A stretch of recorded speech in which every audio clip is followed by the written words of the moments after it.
Assalamualaikum warahmatullahi wabarakatuh. Innal hamdalillah nahmaduhu wa nasta'inuhu wa nastaghfiruh wa na'udzu billahi min syururi anfusina wa sayyiati a'malina may yahdihillahu fala mudhillalah wa may yudlil fala hadiyalah. Asyhadu an la ilaha illallah wahdahu la syarikalah wa asyhadu anna Muhammadan abduhu wa rasuluh.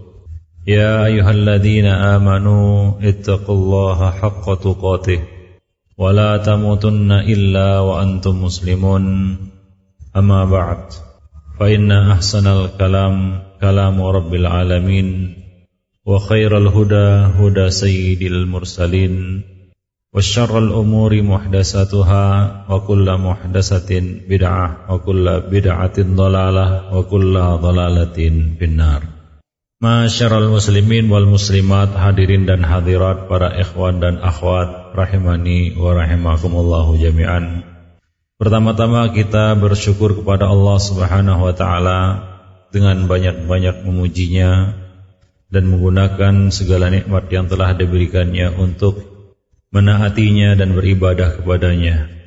Karena Allah Subhanahu wa taala telah menjanjikan sesuatu yang besar bagi kita, yaitu tambahan nikmat bagi siapa-siapa yang bersyukur. La in syakartum la azidannakum. Jika kamu bersyukur, maka aku akan menambah nikmat-nikmat kepadamu. Salawat dan salam kita limpahkan untuk Nabi kita Muhammad sallallahu alaihi wasallam yang telah membimbing kita kepada agama yang hak, kepada al-ilmun nafi' wal amalus salih, yang telah menunjuki kita kepada jalan menuju surga. Tidak ada satupun yang mendekatkan kita kepada surga itu melainkan beliau telah perintahkan, dan tidak ada satu perkara pun yang mendekatkan kita ke neraka melainkan beliau telah melarang kita darinya. Salawat dan salam atas Nabi kita Muhammad sallallahu alaihi wasallam yang telah mempersaudarakan kita di atas nikmat Islam sehingga kita menjadi hamba-hamba Allah yang bersaudara. Fa asbahtum bi ni'matihi ikhwana. Walaupun tidak ada hubungan nasab tali darah di antara kita, kita berkumpul fillah walillah, dan itu adalah salah satu nikmat Allah kepada kita semua. Salawat dan salam tidak lupa juga kita limpahkan untuk keluarga beliau, sahabat-sahabat beliau, dan siapa saja yang mengikuti sunnah beliau sampai hari kemudian. Akhwani fiddin, ma'asyiral muslimin rahimani wa rahimakumullahu jami'an. Tentunya setiap insan punya cita-cita, setiap manusia punya harapan, dan salah satu di antara cita-cita manusia adalah mendapatkan titel dan gelar tertinggi di dunia. Maka banyak orang-orang yang mengerahkan segala potensi dan kemampuan yang dimilikinya, harta benda jiwa raga, untuk meraih titel-titel tersebut. Sekolah sampai 1/4 abad untuk jadi S1, S2, S3, S4. S5 ada? Ada. Soalnya S6 udah keluar soalnya.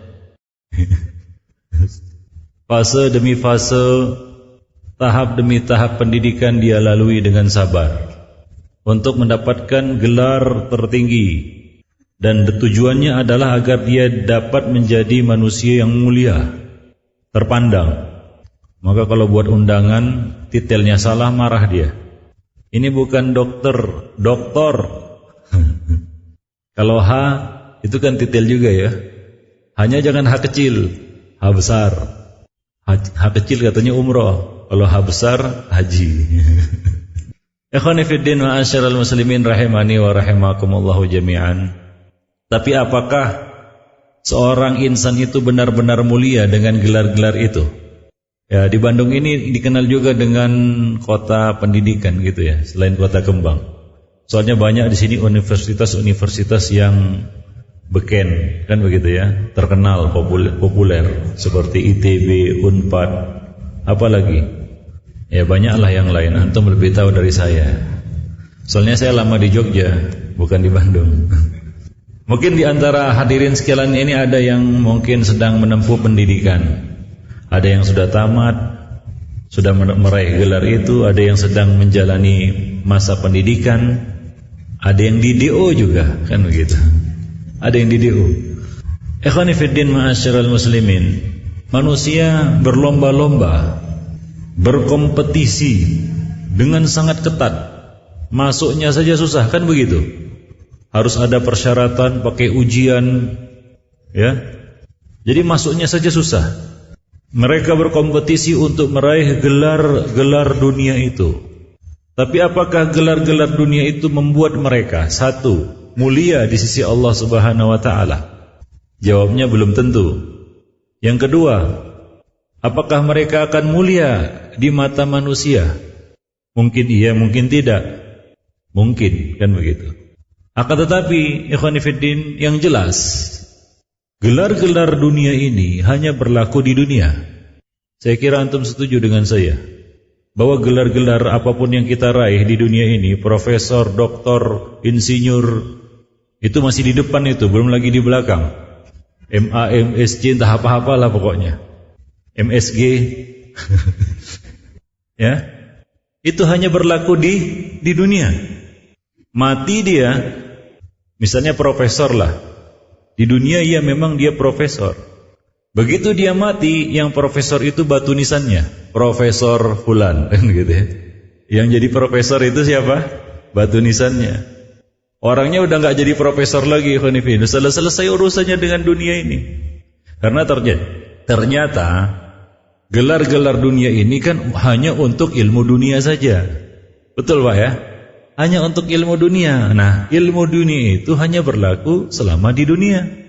Kalau sudah masuk alam kubur, gak ada lagi hukum Archimedes, hukum Newton ataupun yang lainnya gak berlaku lagi, karena dimensinya sudah lain, alamnya juga sudah lain. Bukan alam dunia lagi, tapi alam apa? Ada yang bilang alam kubur, alam barzakh. Jadi gak berlaku lagi hukum-hukum dunia itu. Akhwani fiddin ma'asyiral muslimin.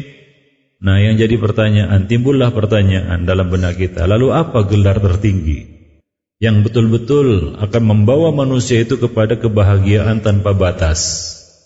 Gelar yang berlaku di dunia dan juga di akhirat. Gelar yang berlaku ketika dia berada di dunia ini, yang fana ini, dan gelar yang juga akan dia bawa sampai ke alam kubur, bahkan sampai alam akhirat.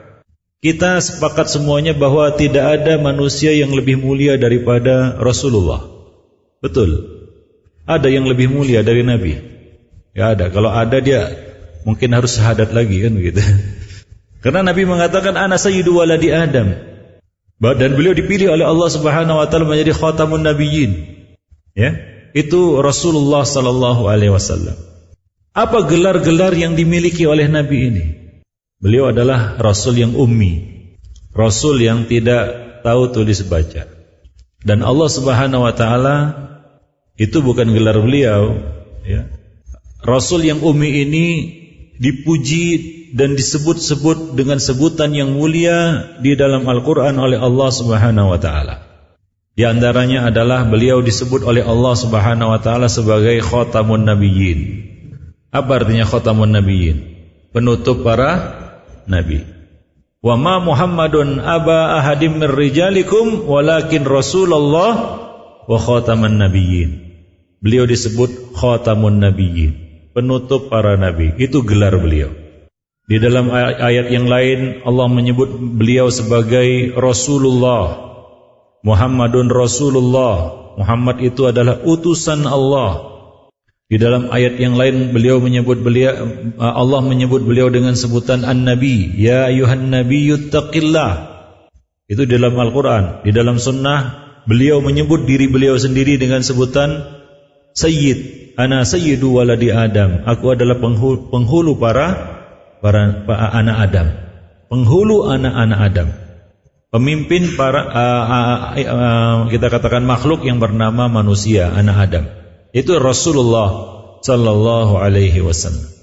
Tapi dari sekian banyak gelar, sebutan yang dipakai oleh Allah Subhanahu wa taala untuk menyebut nabinya di dalam Al-Qur'an, gelar yang paling sering Allah ulang-ulang adalah gelar Abdullah.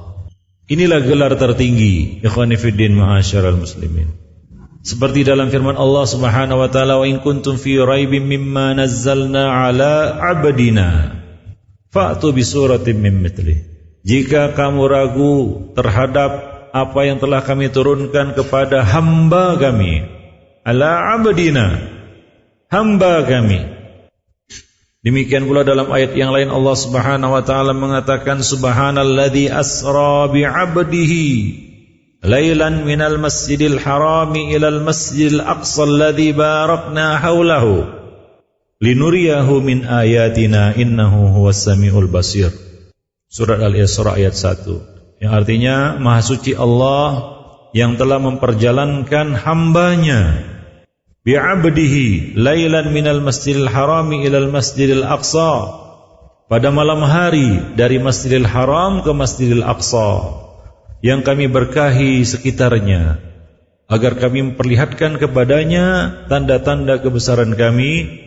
Sesungguhnya Allah Subhanahu wa taala Maha mendengar lagi Maha melihat. Di dalam ayat ini Allah Subhanahu wa taala menyebut Rasulnya Muhammad sallallahu alaihi wasallam dengan sebutan apa?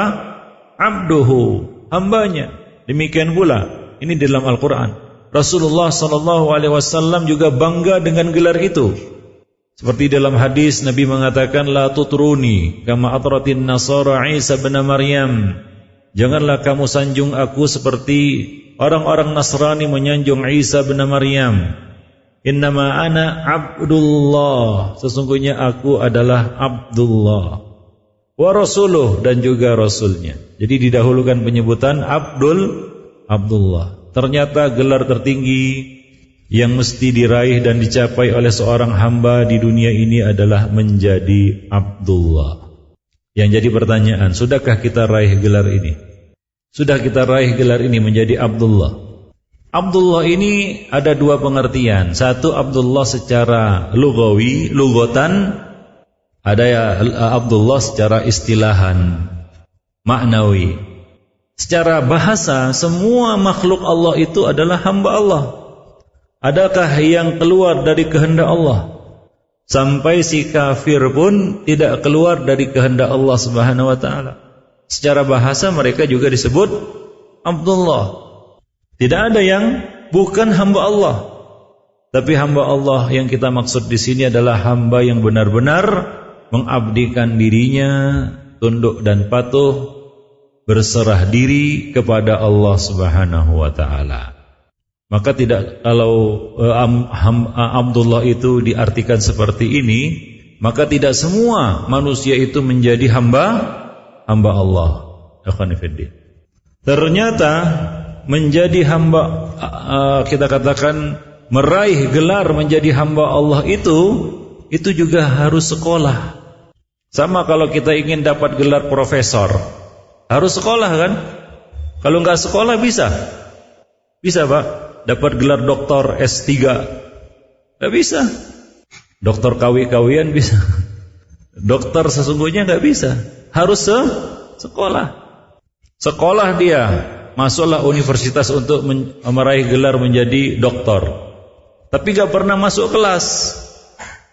Nilainya D- terus. Dia udah D- lagi. Nah, dia nggak akan bisa jadi dokter ini. Ya? Maka sama seperti itu pula meraih gelar menjadi hamba Allah, ada sekolahnya, ada kelasnya. Sudah masuk Pak? Masuk sekolah untuk menjadi hamba Allah. Ada syaratnya Pak. Sama seperti masuk perguruan tinggi, ada syaratnya. Syaratnya adalah la ilaha illallah. Kalau tidak memiliki syarat ini, apapun bagaimanapun kebaikan yang dilakukan oleh seorang hamba tidak akan menjadikan dia Abdullah. Contohnya orang kafir. Orang kafir kan ada baiknya juga kan begitu ya. Kadang-kadang mereka lebih sering terlibat dalam kegiatan-kegiatan aksi-aksi sosial. Ya, untuk kemanusiaan kan begitu ya. Bahkan ada orang-orang kafir yang rela mengorbankan dirinya untuk menyelamatkan manusia. Ada. Orang untuk menyelamatkan ikan paus saja ada. Walaupun mereka lebih semangat menyelamatkan hewan daripada menyelamatkan manusia. Akan tetapi intinya adalah orang-orang kafir juga banyak kebaikannya. Akan tetapi semua kebaikannya ini tidak membuat dia menjadi hamba Allah.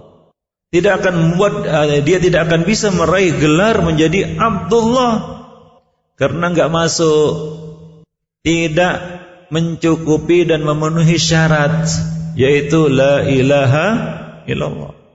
Maka Rasulullah sangat berkeinginan agar pamannya, yaitu Abu Talib, mau mengucapkan la ilaha illallah, karena jasa-jasanya yang begitu hebat untuk mendukung dakwah beliau. Bukankah demikian di dalam sirah? Beliau, Abu Talib ini ikut diboikot bersama Nabi, mengorbankan harta benda, jiwa raga, membela Nabi, bahkan sudah mengakui pula bahwa agama yang dibawa oleh Nabi Muhammad ini adalah agama yang benar, sebaik-baik agama. Tapi satu saja, dia belum mengucapkan la ilaha illallah. Maka Nabi terus berupaya hingga menjelang wafatnya. Beliau mendatangi pamannya ini dan berkata, wahai pamanku, ucapkan satu kalimat yang itu menjadi hujjah bagiku di hadapan Allah Subhanahu wa taala, yaitu la ilaha illallah. Ternyata hidayah bukan di tangan Nabi, hidayah di tangan Allah Subhanahu wa taala. Bagaimanapun keinginan Nabi agar pamannya ini masuk Islam, tapi qadarullah wa ma syaa fa'al. Takdir Allah, apa yang Allah kehendaki itu yang terjadi.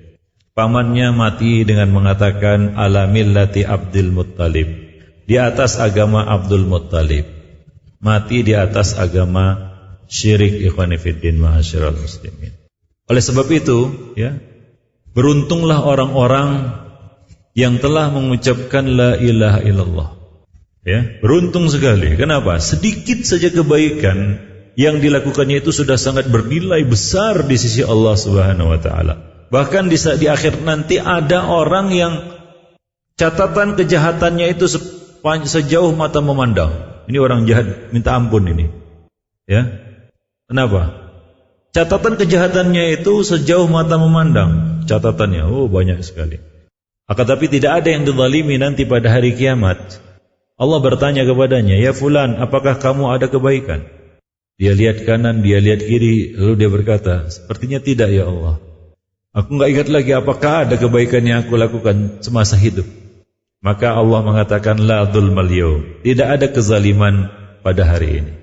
Maka dikeluarkanlah kartu bitokoh, kartu la ilaha illallah. Ternyata ada kebaikannya. Kebaikannya apa? La ilaha illallah itu. Yang ternyata kartu itu lebih berat daripada apa? Catatan kejahatannya yang sejauh mata memandang tadi. Maka beruntung kita, ikhwan fillah, yang telah dapat nikmat Islam, yang telah dapat hidayah Islam, beruntung sekali. Hanya tinggal satu langkah lagi, yaitu kita sungguh-sungguh berupaya menjadikan diri kita sebagai hamba Allah, menjalankan agamanya, menjalankan kewajiban kita. Kita akan meraih keberuntungan yang besar di akhirat. Maka syarat untuk masuk sekolah meraih gelar Abdullah ini adalah la ilaha illallah. Terpenuhi sudah syaratnya. Sekolah la ilaha illallah, sekolah meraih gelar menjadi hamba Allah ini, adalah sekolah waktunya itu sepanjang hayat. Artinya enggak ada tamatnya. Tamatnya nanti mati, tamat itu. Enggak ada tamatnya, sepanjang hayat. Kelasnya pun full day. Betul-betul full day ini. Kalau sekolah-sekolah yang ada kan katanya full day, masuk jam 7, pulang jam 4. Itu bukan full day itu. Setengah day pun enggak ada gitu ya. Apa sih istilahnya kalau setengah day? Kalau full day itu kan berapa full day? 24 jam. Nah, kelas untuk meraih gelar menjadi hamba Allah ini 24 jam. Jadi sepanjang nafas kita masih berhembus, masih ada roh di badan, hayat dikandung badan, maka itu adalah proses kita untuk meraih gelar menjadi hamba Allah. Sama seperti Kalau kita menuntut ilmu dunia meraih gelar itu kan ada tingkatan-tingkatannya. Pertama dapat tingkatan apa? S1, LC, nanti S2, MA kan begitu ya. Nah, dapat naik lagi S3, doktor. Oh, naik lagi S4, profesor, kan begitu ya. Gelar meraih hamba Allah ini juga seperti itu. Ada yang meraih gelar hamba Allah cuma 5%. Ada yang 10%. Ada yang 50%. Tapi enggak ada yang 100% kecuali Nabi dan Rasul. Ada yang jadi hamba Allah itu cuma 5%. 95% jadi hamba yang lainnya. Hamba dinar, hamba dirham, hamba hawa nafsu, hamba dunia, kan begitu ya. Hamba-hamba yang lain lah. Ada yang jadi hamba setan juga. Ya. Ada yang 10%. 10% jadi hamba Allah dia. 10% dari waktunya dia betul-betul menjadi hamba Allah. Selebihnya jadi apa? Jadi hamba yang lainnya. Ikhwani fiddin ma'asyiral muslimin rahimani wa rahimakumullah jami'an. Ya, tolong maju lagi supaya yang di belakang maju ke depan supaya yang baru datang dapat tempat duduk. Kasihan kan di luar. Ya ini sekolah meraih gelar hamba Allah ini. Coba masuk. Sini masih kosong ini. Tapi jangan kebablasan ke belakang sana. Nah, situ masih kosong. Sini kosong juga. Jadi gelar hamba Allah itu juga bertingkat-tingkat, tidak satu tingkat. Ikhwani fiddin ma'asyiral muslimin rahimani wa rahimakumullah jami'an. Lalu apa kurikulum yang harus kita jalankan untuk meraih gelar hamba Allah ini? Kan ada KTSP-nya istilahnya apa namanya? Ya semacam kurikulum lah untuk menjalankan pendidikan menjadi hamba Allah ini. Ya, kuncinya ada 2. Nah itu Allah Subhanahu wa ta'ala sebutkan di dalam surat Al-Insyirah ayat 7 dan 8. Allah Subhanahu wa ta'ala mengatakan wa idza faraghta fansab wa ila rabbika farghab. Wa idza faraghta fansab. Jika kamu sudah selesai dari satu ibadah, kebaikan, ketaatan, beralihlah, pindahlah kamu kepada ketaatan, kebaikan, amal soleh, ibadah lainnya.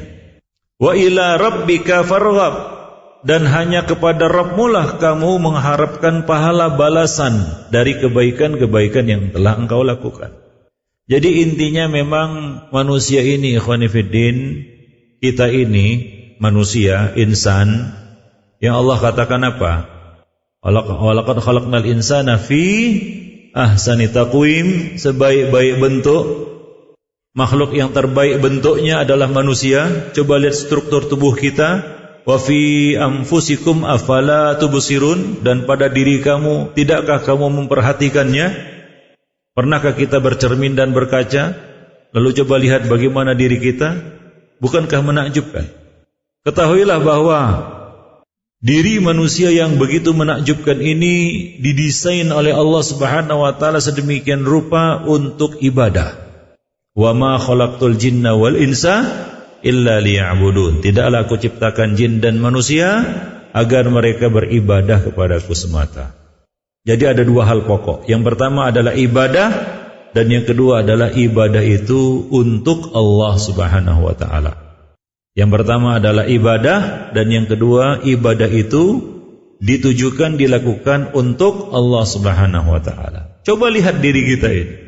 Bayangkan kalau wajah kita di belakang, bagaimana sujudnya? Gimana Pak? Susah kali kan? Sujudnya susah. Susah kan? Susah. Bagaimana seandainya manusia ini seperti halnya hewan, yaitu berjalan dengan 4 kaki seperti kambing? Itu pun susah sujudnya.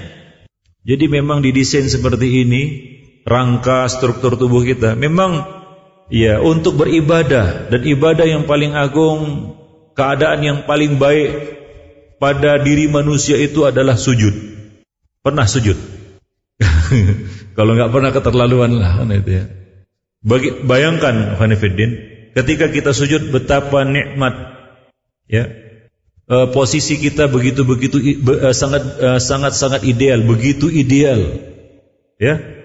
Proporsional. Maka Nabi mengatakan sujud itu pada 7 anggota badan. Kalau kita sujud dengan benar, luar biasa akan menghasilkan kedamaian, ketenteraman, kenyamanan di dalam hati dan juga pada tubuh. Kalau kita capek, letih kan begitu ya, baru goes ke mana? Tangkuban Perahu kan itu ya. Pulang-pulang turun capek di sana kan. Coba sujud, sholat maksudnya. Dan rasakan ketika kita sujud, itu lepas segala kelelahan dan kepenatan. Kalau kita sedang stres galau karena dolar terus naik, ada yang terancam PHK, resign dan lain sebagainya, lagi harap-harap cemas, silakan sujud dan rasakan bagaimana tenangnya jiwa kita, hati kita, pikiran kita ketika kita sujud. Pikiran pun tenang. Karena kalau terlalu lama berdiri, ikhwan fillah, darah di otak ini turun semua. Betul atau betul? Nah, sujud itu segar lagi pikiran itu. Secara fisik maupun psikologi, sujud itu betul-betul menakjubkan. Memang manusia didesain untuk ibadah. Coba tanya sama pakar-pakar kesehatan atau ahli, kita kata pakar-pakar kesehatan, ya, tentang hikmah di balik sujud. Memang sujud itu bukan untuk kesehatan, tapi banyak sekali faedahnya ya ikhwan fillah, ma'asyiral muslimin. Dan kondisi seorang hamba paling dekat dengan Rabbnya di waktu apa? Di waktu sujud. Apalagi sujudnya di malam hari. Begitu tenang, tenteram. Itulah maknanya bahwasanya manusia ini memang didesain untuk ibadah. Apa kata Nabi SAW kepada Bilal? Ya Bilal, arihna bis salat. Wahai Bilal, tenangkanlah jiwa raga kami ini dengan salat. Ya, dengan salat kita akan meraih ketenangan. Dengan salat kita akan tercegah dari perbuatan keji dan mungkar. Inna salata tanha 'anil fahsya'i wal munkar. Dengan salat kita ingat pencipta kita. Wala dzikrullahi akbar. Nah, demikian ya khanifuddin. Coba lihat salat. Ketika kita mulai salat, apa yang kita ucapkan? Bukan musolli ya. Allahu akbar. Allahu Akbar. Apa artinya Allahu Akbar? Allah maha besar. Ya. Jadi terasalah kerdilnya, kecilnya diri kita. Bahkan bumi yang kita pijak ini sangat kecil. Dunia yang kita tempati ini sangat kecil. Memang kecil kalau dibandingkan dengan benda-benda langit yang lebih besar lainnya. Ya, dibandingkan dengan bumi ini. Kecil sekali. Dibandingkan matahari saja kecil. Apalagi dibandingkan dengan benda-benda langit yang lainnya, ikhwan fillah, ma'asyiral muslimin.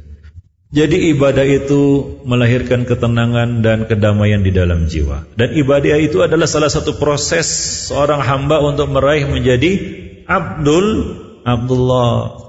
Maka kalau seorang hamba dapat mengisi waktunya 24 jam menjadi hamba Allah 24 jam, maka dia akan berhasil meraih gelar Abdullah. Memang ada kurang-kurangnya, makanya enggak ada yang 100%. Maklumlah manusia ini kan enggak lepas dari dosa.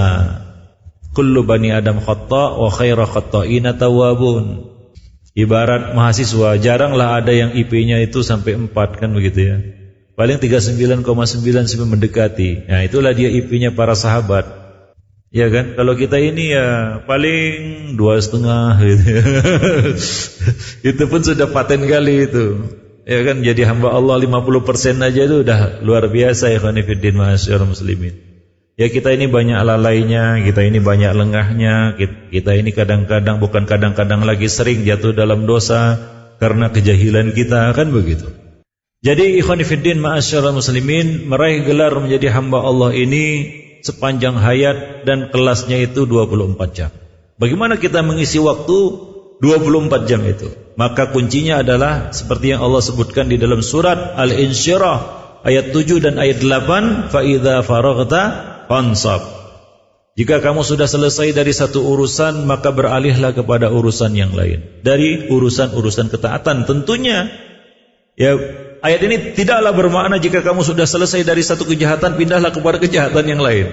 Ya, enggak ada yang mengartikan seperti itu, ikhwan fillah. Ya, habis maling merampok dan bukan itu. Ya, bukan dari satu dosa ke dosa yang lain, tapi dari satu amal soleh kepada amal soleh yang lainnya. Dari satu kebaikan kepada kebaikan yang lain. Begitu halnya. Sama seperti sabar. Sabar itu kan katanya nggak ada batasnya. Ada batasnya sabar? Nggak ada batasnya. Yang ada adalah kita berpindah dari satu kesabaran kepada kesabaran yang lain. Dari sabar ke syukur, balik lagi ke sabar, balik lagi ke syukur, kan begitu ya. Karena itulah dia hidup kita seperti roda pedati, kadang di atas, kadang di bawah. Hidup ini dua warna, bukan merah putih. Ya, ada pasang-pasangannya, kadang sakit, kadang sehat, kadang miskin, kadang kaya, kadang tertawa, kadang menangis, ya. Ada suka, ada duka. Itulah dia hidup, ikhwan fillah. Jadi kita terus berpindah dari satu ketaatan kepada ketaatan yang lainnya. Ketaatan waktu kaya gimana caranya? Menggunakan kekayaan itu untuk apa? Untuk meraih ridha Allah dengan banyak-banyak bersedekah, berinfak, membantu, kan begitu, berbagi, mumpung masih kaya. Nah, kalau sudah jamilah, jatuh miskin lagi, gimana mau sedekah? Sedekahnya cuma niat, kan gitu ya. Niatlah nanti kalau jadi seperti si fulan nanti bersedekah. Ada masa-masa miskin, ikhwan fillah.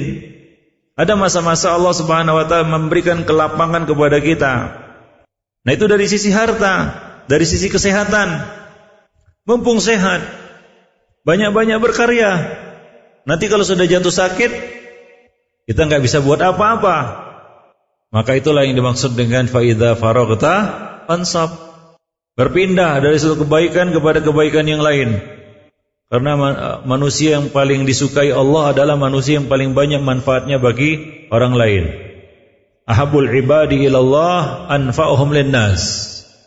Manusia yang paling dicintai Allah adalah yang paling banyak manfaatnya bagi orang lain.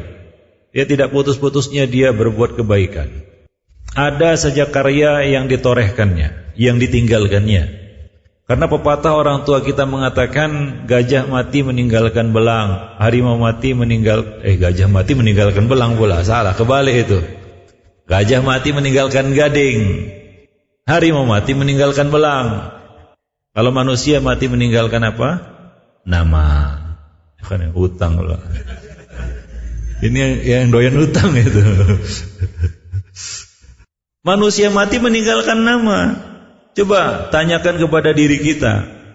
Coba kita hisab diri kita. Kira-kira apa karya yang telah saya torehkan untuk diri saya, untuk keluarga saya, untuk karib kerabat saya, untuk teman-teman saya, untuk kaum muslimin, bahkan untuk manusia, untuk alam sekitar.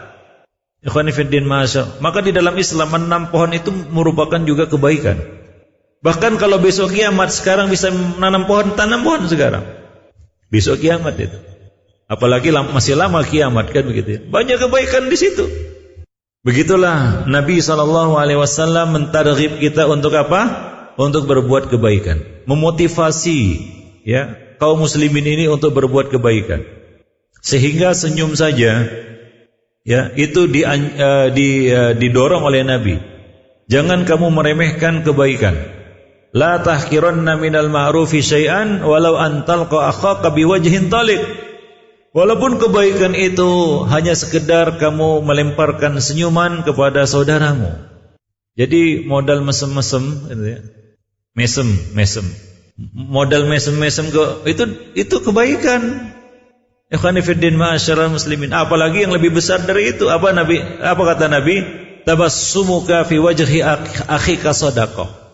Senyummu di hadapan saudaramu itu adalah sedekah. Itu kebaikan. Itu adalah ibadah. Bukankah sedekah itu ibadah? Jadi habis sholat senyum-senyum itu berpindah itu dari satu kebaikan kepada yang lainnya. Modalnya senyum itu. Ikhwani fiddin ma'asyiral muslimin rahimani wa rahimakumullah jami'an. Ya. Nabi juga mengatakan dalam hadis yang lain, wa fi bud'i ahadikum shadaqah. Hubungan intim yang kita lakukan dengan pasangan kita itu terhitung sedekah juga. Bayangkan. Ya. Hingga sahabat-sahabat Nabi bertanya, "Ya Rasulullah, orang yang melampiaskan syahwatnya, ya, nafsunya, dia dapat pahala?" Maka Nabi berkata kepada mereka, "Bukankah kalau dia salurkan itu kepada perkara yang haram dia dapat dosa?" Sahabat-sahabat menjawab, "Ya." Demikianlah ketika dia salurkan kepada perkara yang halal, maka dia dapat pahala. Maka ikhwan fillah, menahan diri dari dosa itu adalah kebaikan. Apalagi di zaman sekarang ini, zaman-zaman fitnah. Kalau kita dapat menahan diri dari perkara yang haram, ini teman satu kantor korupsi semua, cuma dia aja enggak. Ada kan? Memang berat itu, dikucilkan kan gitu ya. Siap-siap dia dimutasi. Jadi menahan diri dari perkara haram itu adalah satu kebaikan, itu bernilai ibadah.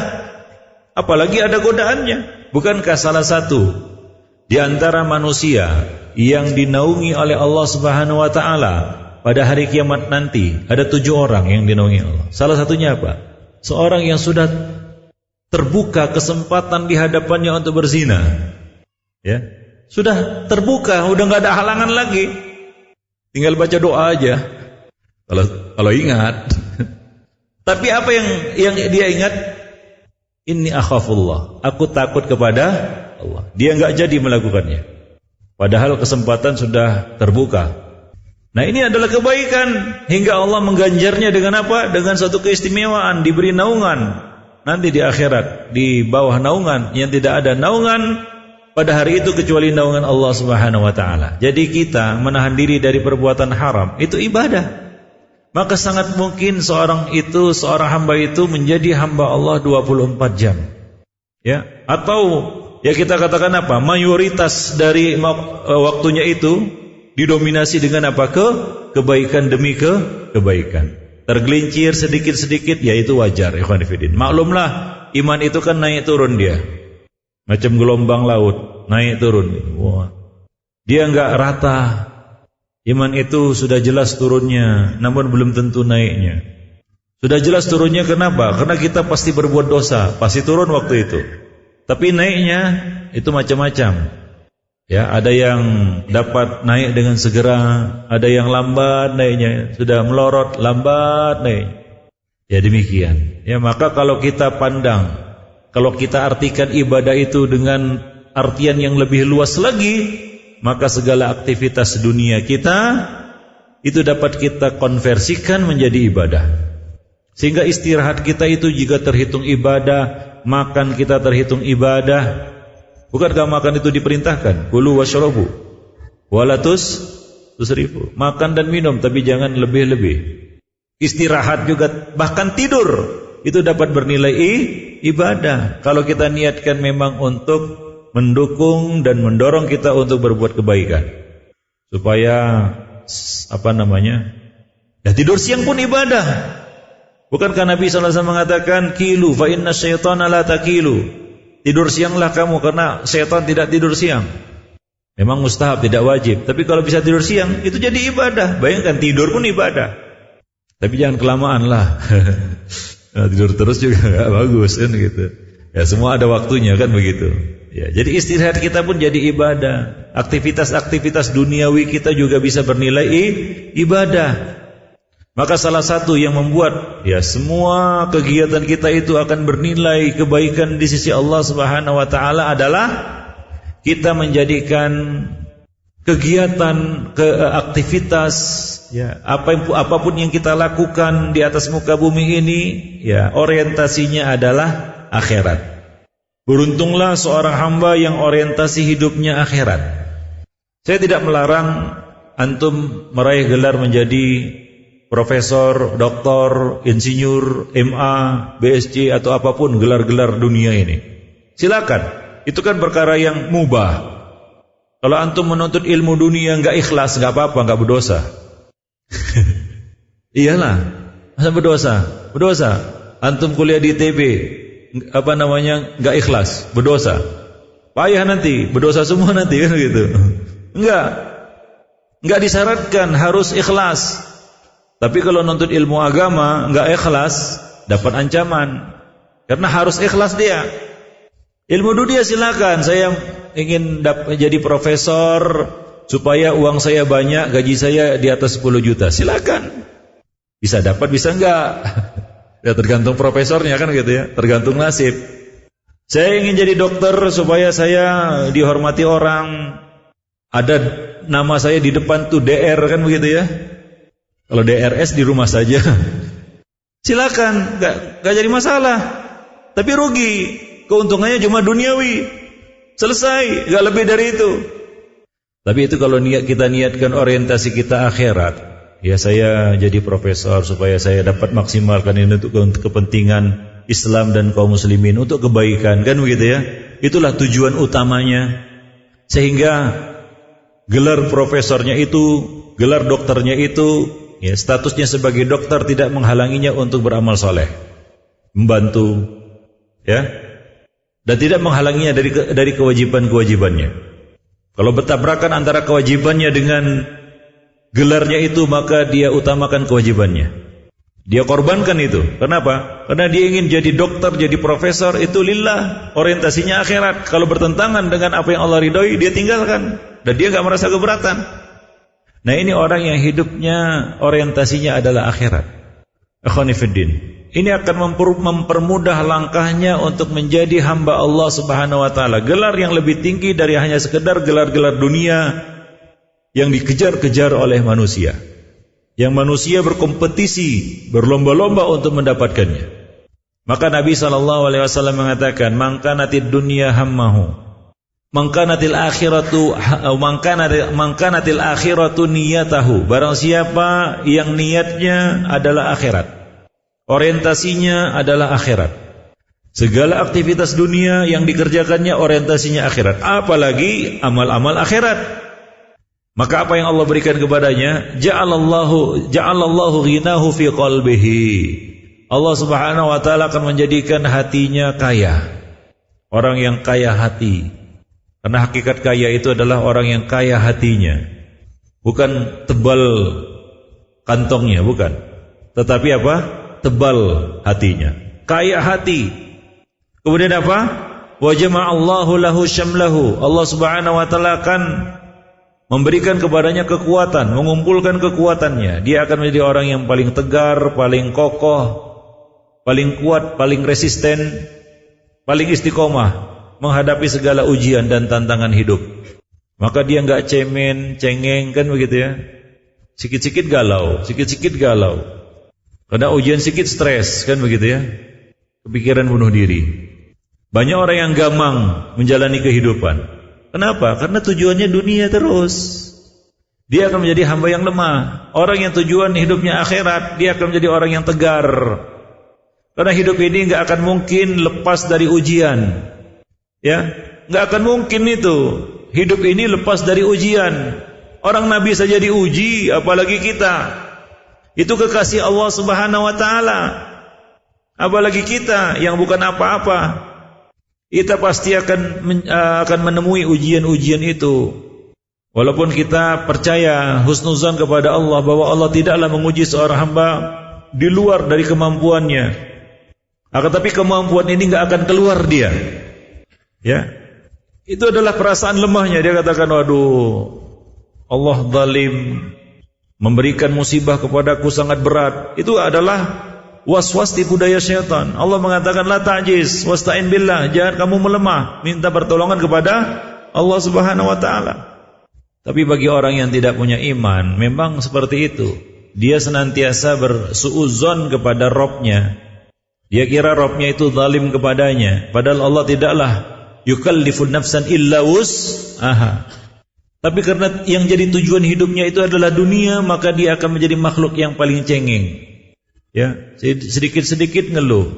Ya, dapat ujian sedikit ngeluh. Ya, turun omset ngeluh. Waduh, fulan, ini rezekiku sedang seret ini, katanya. Ini sedang seret nih pendapatanku. Ya, kalau pendapatan seret enggak apa-apa. Pendapatan itu enggak mungkin seret, ikhwani fiddin. Wah, Ustaz, mana mungkin pendapatan enggak seret? Ya, kalau kita mengartikan pendapatan itu hanya uang, itu adalah pikiran hamba dinar dan dirham, memang akan seret. Tapi kalau kita, ya namanya juga pendapatan. Dari asal kata apa itu? Dapat, betul ya. Saya bukan guru bahasa Indonesia. Pendapatan, dari mana? Dapat. Kalau yang kita pikirkan hanyalah dapat duit, dan duit, ya memang gak dapat. Memang seret. Tapi kalau kita kita artikan yang lebih dalam lagi, kita itu sudah beruntung, kita sudah dapat Dapat hidayah Islam. Ya lebih-lebih lagi dapat hidayah sunnah. Belum lagi dapat kesehatan, dapat istri solehah, kan gitu ya, dapat suami soleh, ada yang dapat anak lagi. Banyak dapatnya dia, tapi karena ya kita katakan begitulah orientasi hidupnya dunia. Ya begitu seret sedikit, lalu dia katakan apa? Dibatasi sedikit rezekinya, dia katakan apa? Dia katakan aku sedang seret ini rezekiku. Banyak rezeki yang Allah Subhanahu wa taala gelontorkan untuk kita.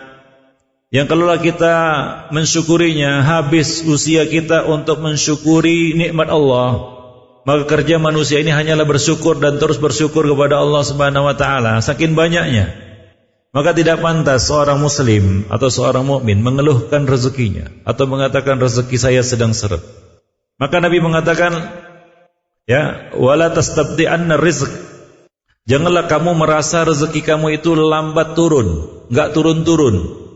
Fatatlubuhu bima'asillah, lalu karena kamu merasa lambat turunnya, lalu kamu kejar rezeki Allah itu dengan cara yang haram, dengan berbuat maksiat kepada Allah.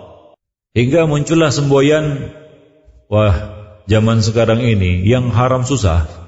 Kalau enggak korupsi mana bisa kaya katanya, kan gitu ya. Maka muncul orang-orang yang korupsi mengatakan, oh, kalau korupsi jangan tanggung-tanggung, nanti masjidnya kecil. Besar aja sekaligus, ya, masjidnya besar. Nah, kalau korupsinya kecil, masjidnya kecil nanti katanya. Maksudnya nyumbang, habis korupsi nyumbang dia gitu. Nah, demikian Khonifuddin, coba seperti itu. Sebagian orang merasa rezekinya seret atau lambat turun istibta'ur rezeki itu apa maksudnya? Coba lihat. Ini fenomena kehidupan yang banyak ditemukan pada manusia-manusia sekarang. Dia katakan, kalau kayak gini-gini aja mana bisa kaya katanya. Itu dia, istibta'ur rezeki itu. Istibta' itu merasa lambat. Rezeki itu turun kepadanya. Dia, kalau kayak gini aja dagang mana bisa kaya ini. Cari jalan lain lah, cari jurus lain. Akhirnya menghalalkan segala cara. Ikhwanifiddin ma'asya. Akhirnya ya jadi hamba dinar, dirham, hamba sutra dan lain sebagainya. Ikhwanifiddin ma'asyiral muslimin. Ya. Maka orang yang tujuan orientasi hidupnya itu akhirat, dia akan menjadi orang yang paling tegar. Ya. Maka ikhwanifiddin, ada satu kesalahan yang dilakukan oleh manusia, yaitu apa? Dia merasa ketaatannya itu dapat merusak dunianya. Banyak orang-orang yang punya perasaan seperti itu. Atau memang itulah dia sikap hidupnya. Dia merasa ketaatan itu dapat merusak, bisa membahayakan dunianya. Percayalah ikhwan fiddin ma'asyarul muslimin, bahwa ketaatan kita itu tidak akan merusak dunia kita. Sebaliknya, dunia itu dapat merusak akhirat kita. Tapi akhirat itu sekali-kali tidak akan dapat merusak dunia kita. Maka dari itu ketaatan-ketaatan kita itu tidak akan merusak dunia kita.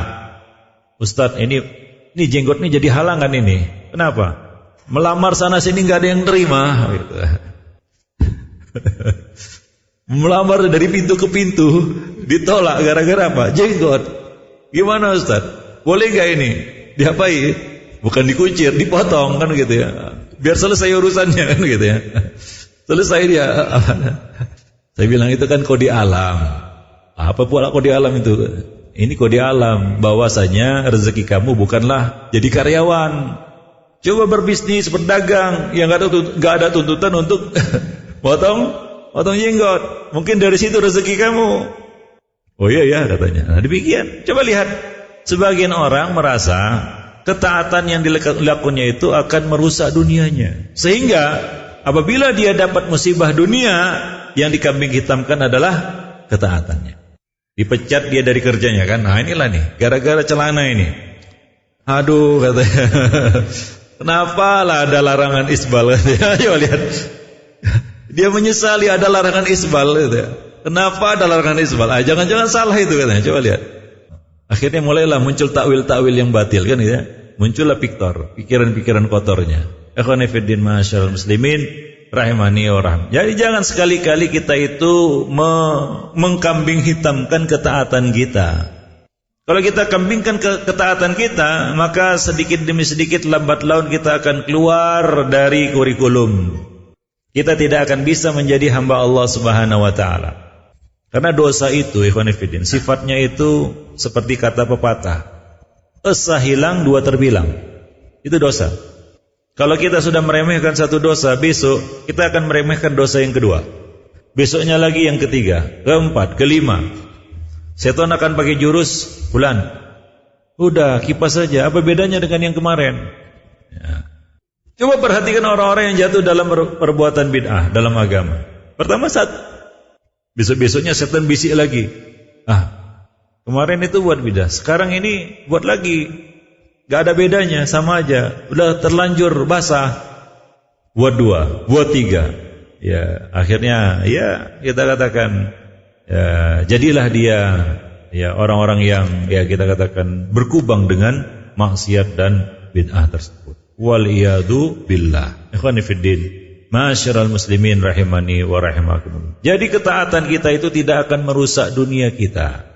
Bahkan sebaliknya, dunia ini dapat membahayakan agama kita. Kalau kita melihat dunia itu dengan kacamata awam. Jadi melihat dunia itu ada dua versi. Dan Nabi juga menyebutkan dua versi juga. Yang pertama adalah kacamata awam. Dunia itu hulwatun khadirah, hijau dan manis, indah. Kayaknya enggak ada celahnya, enggak ada cacatnya. Itu kacamata awam. Kebanyakan manusia melihatnya seperti itu. Ya awam.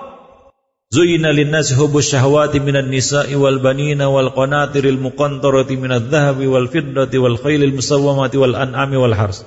Itu kelezatan dunia. Dzalika mataul hayatid dunya. Istri cantik, anak banyak, kan begitu ya, harta melimpah ruah. Ya, duit kalkulator gak cukup kos nolnya, kan begitu ya. Tuan takur tanah di mana-mana.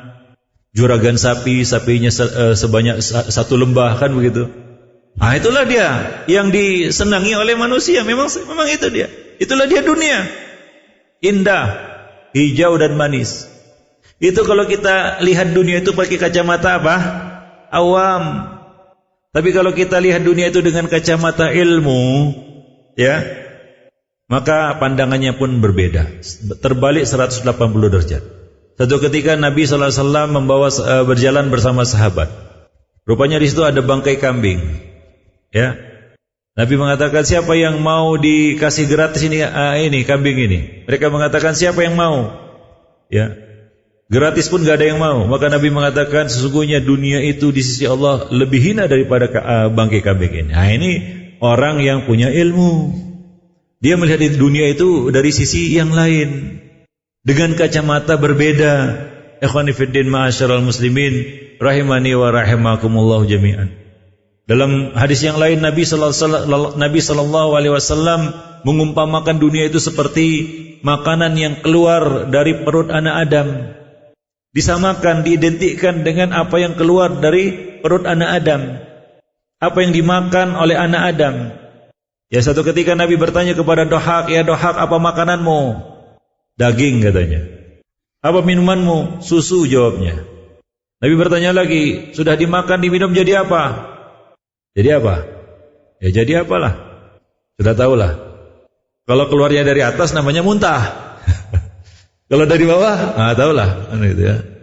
Kemudian Nabi berkata kepadanya, sesungguhnya Allah menjadikan apa yang keluar dari perut anak Adam itu sebagai perumpamaan bagi dunia. Itu bagi siapa? Bagi orang yang berilmu. Dia melihat dunia itu dengan kacamata yang berbeda. Ya khani fiddin, ma'asyiral muslimin rahimani wa rahimakumullahu jami'an. Ya. Sehingga dia lihat dunia itu memang seperti asal katanya, dana dan dun. Dana artinya dekat, singkat, cepat, dan dun yaitu hina, rendah, di bawah. Itu dunia ya khonifidin. Cepat dan hina. Maka kenikmatan dunia ini sangat cepat berlalunya, sangat cepat sekali.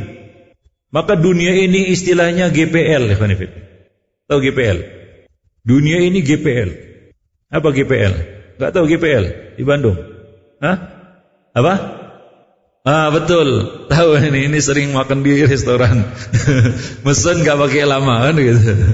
Ya. Iya, dunia ini nggak pakai lama. Dunia ini GPL, nggak pakai lama, ikhwan fillah. Nikmat apapun yang kita cicipi itu nggak pakai lama itu. Kita senangnya apa? Sate. Sate oncom. Ada sate oncom? Nggak ada, itu ciptaan saya sendiri. Taruhlah kita suka kali sate. Oh, atau steak lah. Ya agak gimana gitu ya. Steaknya juga yang diimpi-impikan itu steak wagyu. Tahu wagyu? Wah, para pencinta steak tahu itu. Wah, kepingin kali makan steak wagyu itu. Dikasihlah dia. Allah gelontorkan kepadanya rezeki. Allah buka kepadanya dunia. Dia dapat mencicipinya. Makan hari ini makan. Besok makan. Besok lusa makan. Besoknya lagi mau lihat itu mau muntah dia kan.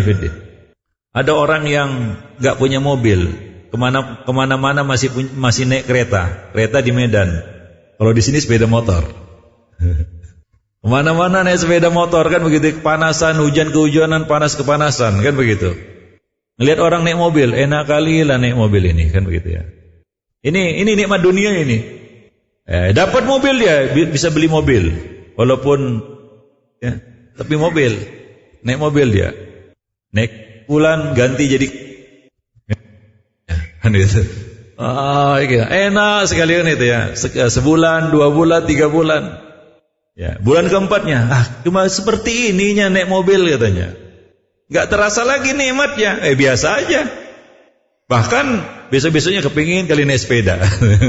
Lihat orang keliaran naik sepeda. Ya, itulah dia manusia ikhwan fillah. Ya, itulah dia nikmat dunia. Mungkin ada yang nikmat dunia itu kalau punya istri cantik 9,9999 nyari sempurna. Iya kan? Dapat dia. Senangnya minta ampun itu. Ya. 7 hari 7 malam begadang gitu. Senang dia kan gitu ya. Sebulan, 2 bulan, setahun, 2 tahun, punya anak 1, 2, udah melar. Bosan. Gak ada lagi lezatnya, enaknya hilang udah kan gitu ya. Udah hilang enaknya kan. Ya, itulah dia nikmat dunia. Ya, jadi ada 2 pilihan saya berikan kepada antum. Pertama, antum hidup tanpa rasa bosan. Mau? Jadi nggak ada bosan. Bosan belum nggak ada. Ya, nggak enak hidup. Nikmat itu terasa karena ada bosan. Kalau nggak hidup nggak ada bosannya, hambar ya khonifidin. Ya, hambar. Nah demikian. Maka dunia itu singkat, cepat, dan hina. Yang kedua yang lebih parah lagi, dunia itu apa? Hina ya khonifidin. Sangat hina di sisi Allah itu. Apa kata Nabi? Ad-dunya mal'unun wa mal'unatun wa mal'unun ma fiha. Dunia itu penuh dengan laknat. Ya. Coba lihat para raja. Waktu jadi raja apa? Dielu-elu manusia, dipuja-puja, disanjung-sanjung. Tapi begitu mantan raja, ya, sudah enggak jadi raja lagi, apa yang terjadi? Manusia pun membongkar kejahatannya, keburukannya, kejelekannya. Bukan enggak seperti itu? Coba lihat para penguasa-penguasa dunia. Waktu dia di atas dipuja-puja memang, tapi begitu dia tidak menjabat itu lagi, bagaimana? Coba lihat manusia mencaci mencercanya. Ikhwani fiddin. Ya, karena Allah mengatakan tu'til mulka man tasya wa tanzi'ul mulka mimman tasya wa tu'izzu man tasya wa tudhillu man tasya. Allah memberikan kerajaan kepada siapa yang dikehendakinya, mencabut dari siapa yang memberikan kemuliaan kepada siapa yang dikehendakinya, dan menghinakan siapa yang dikehendakinya. Ikhwani fiddin, ma'asyiral muslimin rahimani wa rahim. Jadi dunia itu sangat hina dan rendah nilainya di sisi Allah. Bahkan Nabi mengumpamakan tidak lebih bernilai daripada sayap seekor nyamuk. Itulah dia nilai dunia di sisi Allah Subhanahu wa taala. Ya, maka ikhwani fiddin, dunia inilah yang kadang-kadang menghentikan dan menghambat langkah kita untuk menjadi hamba Allah. Ya, menghambat sekolah kita untuk meraih gelar menjadi hamba Allah. Merintangi seseorang hamba dari ibadah, dari kebaikan, dari ketaatan. Ya, memang diuji dengan harta itu sangat berat, sangat berat. Kalau nggak percaya tanya sama orang-orang kaya. Ya, berat diuji dengan harta itu. Yang pertama, berat untuk berbagi. Yang kedua, berat untuk menggunakannya dalam ketaatan. Berat itu. Apalagi semakin kaya kan semakin terbuka peluang untuk apa? Untuk macam-macam. Iya kan? Semakin terbuka, semakin lalai, semakin sibuk hati itu. Waktu miskin memang doanya khusyuk, sampai nangis-nangis kan begitu ya. Terseduh-seduh bahkan. Ya, terisak-isak. Orang pun kasihan ngelihatnya. Itu waktu miskin. Sudah kaya, boro-boro sempat itu lumayan itu. Prestasi itu kalau sempat doa dia. Udah lupa doa dia gitu ya. Kalaupun doa udah gak khusyuk seperti dulu lagi. Nah itu kalau sudah kaya. Air mata pun susah untuk menetes, ikhwani fiddin, Mas. Beda dengan waktu dia miskin. Ya memang ujian dengan kekayaan itu susah. Maka ketika Nabi menceritakan tentang 3 orang. 3 orang yang diuji dengan apa? Dengan musibah, sakit, miskin, sudah sakit, miskin lagi. Hingga mereka enggak bisa berobat dari penyakitnya karena miskin. Tapi mereka sabar. Ya, mereka sabar, mereka tetap di atas ketaatan, tidak merubah keimanan mereka. Kemudian Allah ingin menguji mereka dengan ujian yang lebih berat daripada ujian miskin dan sakit, yaitu ujian kaya dan sehat. Ternyata ketika sudah diuji dengan kaya dan sehat, mereka gagal. Ketika ada yang datang minta sedekah, apa kata mereka? Urusanku masih banyak, minta kepada yang lain. Nah, dia lupa, dulu dia miskin. Dulu dia penyakitan. Ketika dia sembuh, ketika dia kaya raya, dia lupa. Ya banyak manusia itu, ikhwan fillah, lupa ketika diuji dengan nikmat. Maka kemiskinan kita itu janganlah menghalangi kita dari ketaatan. Kekayaan kita itu janganlah membuat kita lupa daratan. Ya. Nah, jadi walaupun dalam keadaan miskin maupun dalam keadaan kaya, tetap mengamalkan fa idza faraghta fansab. Ya. Ya, tentunya mengamalkan fa idza faraghta fansab ini berbeda antara si miskin dengan si kaya, si sakit dengan si sehat. Kalau orang sakit fa idza faraghta fansab, sudah selesai dari satu urusan, dari satu amal saleh beralih kepada amal saleh yang lainnya. Gimana bisa? Kenapa? Ya masih terbaring di atas pembaringan. Ya. Ya akhirnya kerjanya zikir, doa kan begitu ya. Ya, kalau di VIP nonton TV kan itu TV-nya soalnya. Kalau di ekonomi enggak ada apa-apa. Akhirnya kerjanya baca Quran. Begitu dipindah di VIP, ya sibuk nonton TV karena setiap depan ada TV-nya. Demikian ikhwan fillah ma'asyiral muslimin ya. Jadi orang yang kaya dengan orang yang miskin berbeda ketika mengamalkan fa idza faraghta fansab. Kalau orang miskin mungkin lebih banyak bersabar. Orang kaya maka dia seharusnya banyak bersyukur, mengisi waktunya dengan syukur kepada Allah Subhanahu wa taala, menggunakan kekayaannya sebisa mungkin untuk kita meraih gelar dan kedudukan yang tinggi di sisi Allah Subhanahu wa taala, yaitu menjadi hamba Allah. Nah, demikianlah ikhwan fillah ma'asyiral muslimin rahimani wa rahimakumullah. Dan jangan lupa wa ila rabbika farghab. Ketaatan yang kita lakukan waktu demi waktu kan begitu ya. Dari satu ketaatan kepada ketaatan yang lainnya. Ya, pagi bangun baca doa, alhamdulillahilladzi ahyana ba'da ma amatana wa ilaihi nusyur. Bangkit dia mengerjakan ibadah yaitu salat maghrib. Kalau ada kesempatan dia zikir sampai matahari terbit, lalu salat isyraq 2 rakaat, habis itu dia keluar mencari nafkah, kan begitu ya. Terus dalam ibadah dia, ya letih mencari nafkah, sore dia datang taklim. Ya, dia tutup kemudian waktu malamnya dengan apa? Dengan ibadah yaitu salat witir, tidur dia. Coba lihat, terus dalam ibadah, witir tidurnya juga jadi ibadah.